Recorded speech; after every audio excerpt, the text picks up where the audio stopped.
So I just received a threat. Great bodily harm. I won't say the exact terminology. I'm going to explain all that. Of course, do the off-grid stuff first and talk about all that important stuff. But the cat is standing guard. She is well aware of the potential hazards coming our way. So she's conveniently snuck in behind that tree and she's watching. She learned a new trick today. I taught it to her yesterday, but I didn't think she caught on. So now it's warming up. We're leaving the screen door shut and leaving the regular door open, get a breeze. Of course, we haven't opened the actual window yet, but there's still a breeze coming through. There's no latch on the screen door. It's just something that we bought at a yard sale. Really didn't have all the components, but it does a good job. It opens up pretty freely. Well, the cat's always wanting out, so she meows at the door. Well, now the regular door is open. I thought, well, she could go out on her own if she wanted. All she had to do is learn how to push it. So I picked her up by her paws yesterday and had her push the door, and she didn't like that. Leave me alone. So I pushed the door a couple times and she learned to sneak out. Well, today she went over there, stood up, pushed the door open, and she started to take her time to come out of the door. Well, of course, the door closes on its own, slowly, but it does. So she did it again, and this time she learned that she needed to expedite her exit a little quicker, so she jumped right out there. So she's been coming in all day. Now, usually on warm days like this, she'll stay outside. But today she comes in when we open the door, then she goes back out.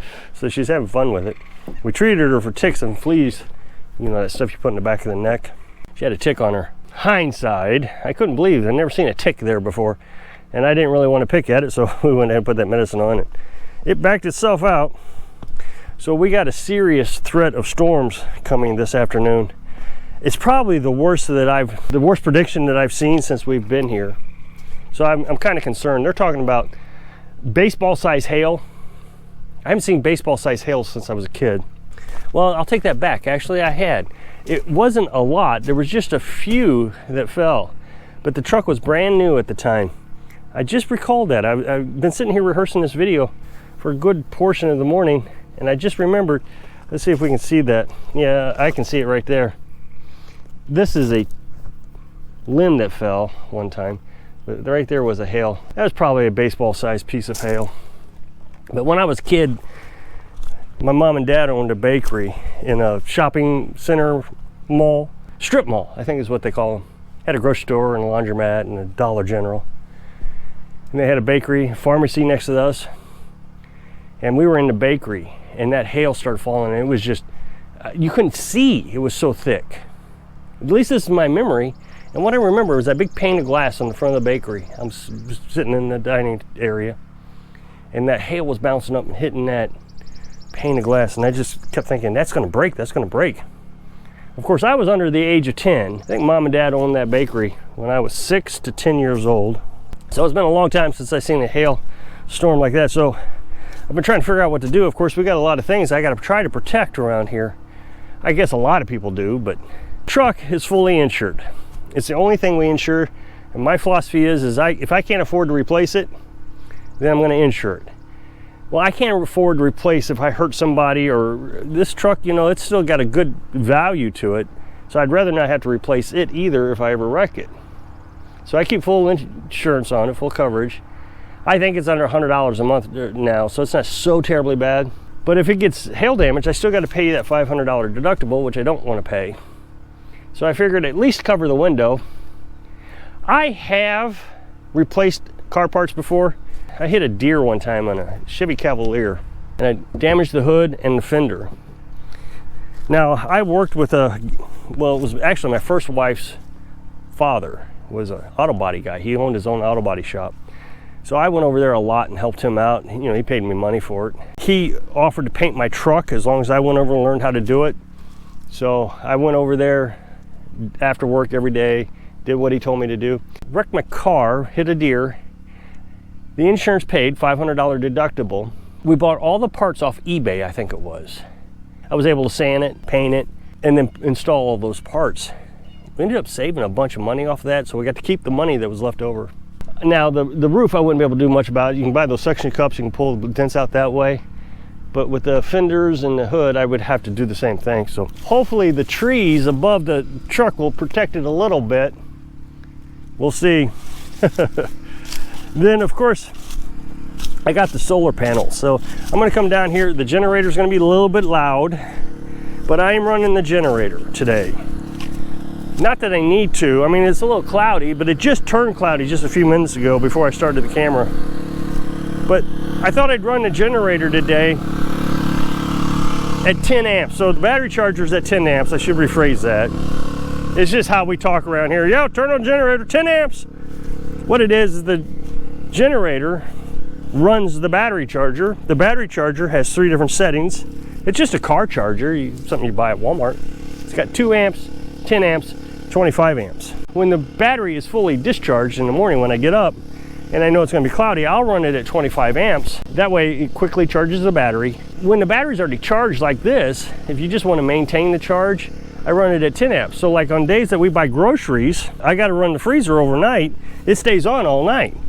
Well, the freezer only uses 8 amps, so I'll put the battery charger on 10 amps, and all night long, the generator runs relatively slow. If I run it at 25 amps, it's a lot louder. It runs a lot faster, a lot more RPMs. So at 10 amps, I save a little bit of gas, and it keeps the batteries charged, and it runs that refrigerator all night. Well, that's what I'm doing now. The biggest thing I gotta worry about is the solar panels. I'll go ahead and cover that now. Talk about it, discuss it. Normally I got them sitting at an angle here, but what I did was I just kind of folded them in on themselves. So I took this side, flopped it over, this side, flopped it over on top of the other one. Kind of like a deck of cards when you shuffle it. And then I took the cover off the water tank. It's still got the styrofoam insulation. Again, that's underneath trees, so I don't expect a lot of damage from it, but that insulation isn't terribly expensive. I could replace it if I had to. And it's still cheaper than the solar panels. So I put the board over there. Of course, it wasn't enough to cover it.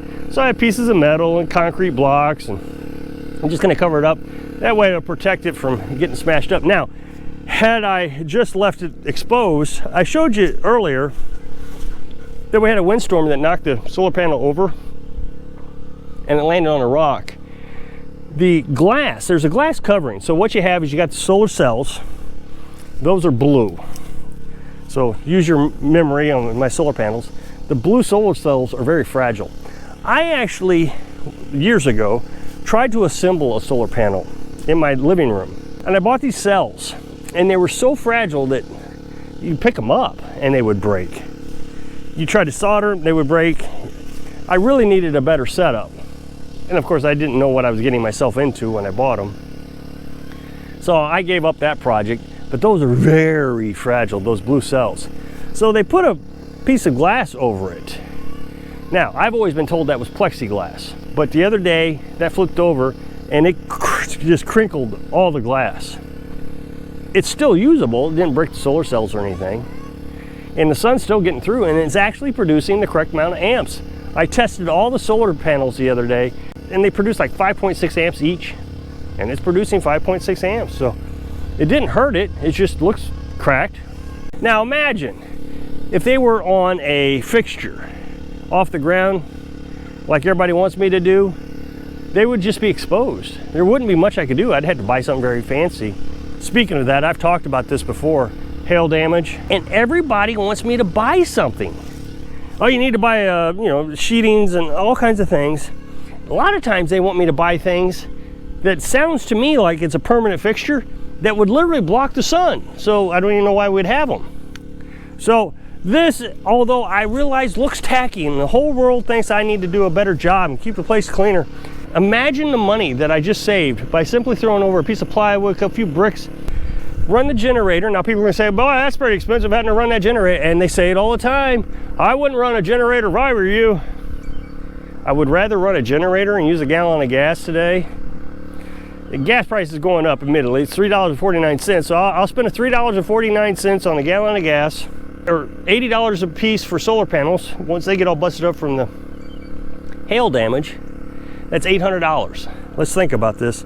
Nope, I'll go with the $3.49.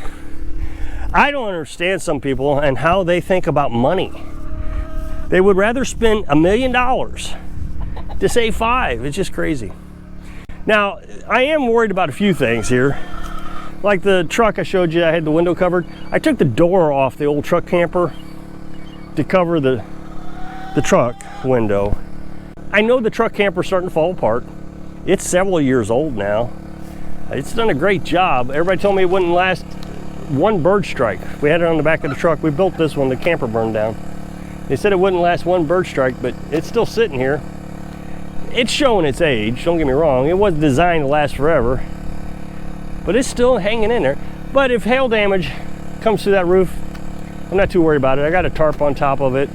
I'll just replace the tarp. Now the chickens, they'll go inside. They'll come in here into their metal chicken coop. It'll be deafening. Now we do have a blanket over this. This should provide some dampening of the noise, but I'm sure you can hear it. It's going to be loud. They're going to be scared to death, but they'll be okay. If hail were to come through the tarp, which is quite possible, they'll be fine. I'm not too worried about the chickens. So the chickens are good. The camper is the biggest area of concern. Of course, as you know, we just bought this camper. Carolyn's son is staying in it. I don't know much about campers, although I built one. I don't know much about these type of campers. I would assume it can handle some hail. They got these dome vents on top of it. On the first big rain we had this morning, it was really windy. One of those domes popped up. It's not horribly a bad thing. Carolyn went in there and brought it back down. Her son was at work. What I'm concerned about is hail. Can hail damage that? Probably.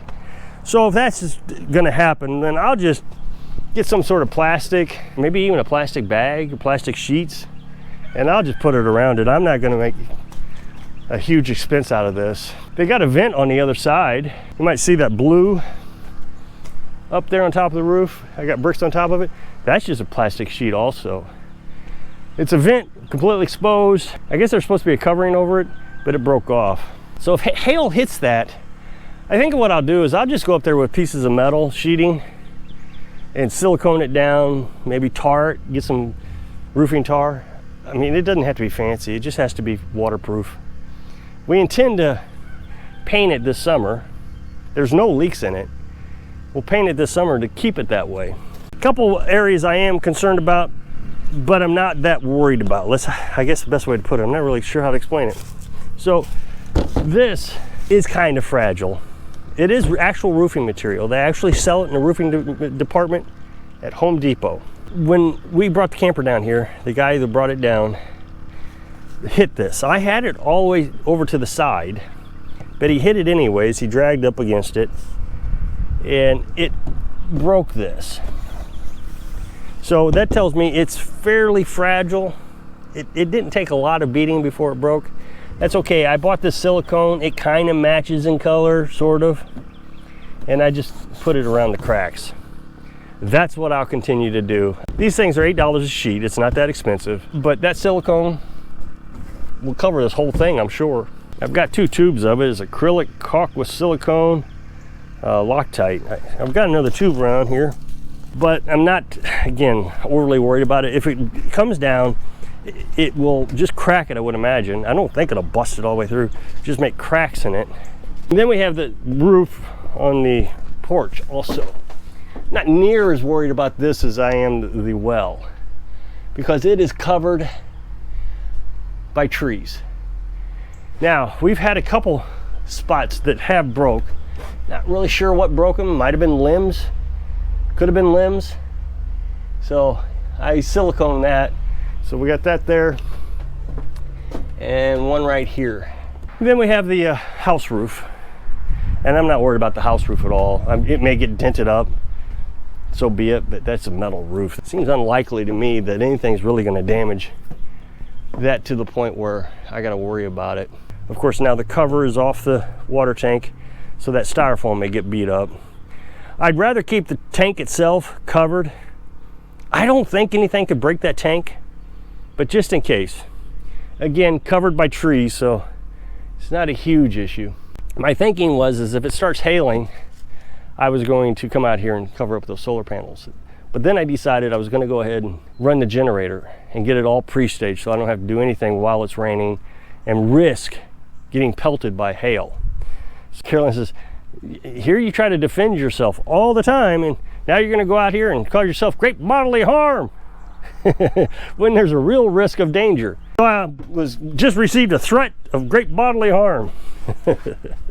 So if you'll click this up next box to take you to a video where I was talking about Russell Crowe slapping me across the face. So I hope I can inspire you to take precautions so you can have electric when everybody else doesn't. Thanks for watching.